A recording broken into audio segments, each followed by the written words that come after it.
মেঘলা আকাশ আর হঠাৎ বজ্রপাত, মুহূর্তের মধ্যেই নেমে এলো বিপর্যয়। রাজধানীর এমবিবি বিমানবন্দরের কাছাকাছি দক্ষিণ নারায়ণপুর এলাকায় বজ্রঘাতের ঘটনায় মৃত্যু হলো এক কৃষকের। একই ঘটনায় গুরুতর আহত হয়েছেন আরও এক কৃষক। ঘটনাটি ঘটেছে এয়ারপোর্ট থানাধীন দক্ষিণ নারায়ণপুরের শ্রীপল্লী এলাকায়। মৃত কৃষকের নাম সুভাষ সরকার, আহত কৃষকের নাম অজিত মালাকার। জানা গেছে দুইজনই কৃষিকাজে ব্যস্ত ছিলেন। সেই সময় আচমকাই বজ্রপাত হলে ঘটনাস্থলেই গুরুতর আহত হন তারা। স্থানীয়রা দ্রুত দুজনকে উদ্ধার করে হাসপাতালে নিয়ে গেলে চিকিৎসকরা সুভাষ সরকারকে মৃত বলে ঘোষণা করেন। অপরদিকে গুরুতর আহত অজিত মালাকার বর্তমানে চিকিৎসাধীন রয়েছেন। ঘটনার খবর ছড়িয়ে পড়তেই এলাকায় শোকের ছায়া নেমে আসে। ব্যুরো রিপোর্ট, নিউজ তৎকাল 24।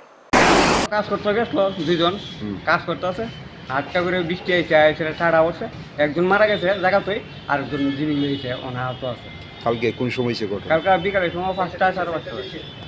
কোন জায়গাতে গেছিল কাজ করতে? এটা এয়ারপোর্টের বাউন্ডারির পশ্চিম সাইডে। কি কোনো খেতে কাজ করতে? খেতে কাজ করতে কিসের কিসের খেতে?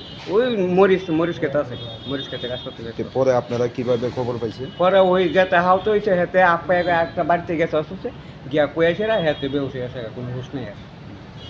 তারপর জীবিত আনার পর ডাক্তারবাবুরা কি কইছে? ডাক্তার এই সময় তো আমি ছিলাম না, ও অন্য লোকে ছিল। একজনকে তো মৃত ঘোষণা করছে। হ্যাঁ হ্যাঁ। নাম কি ওনার? নাম হলো সুভাষ সরকার। ওনার বাড়িতে কে কে আছে? বাড়িতে মা আছে, বাবা নাই, বোন আছে, আর দুজন, একজন মেয়ে আছে, একজন ছেলে আছে, আর আর আছে।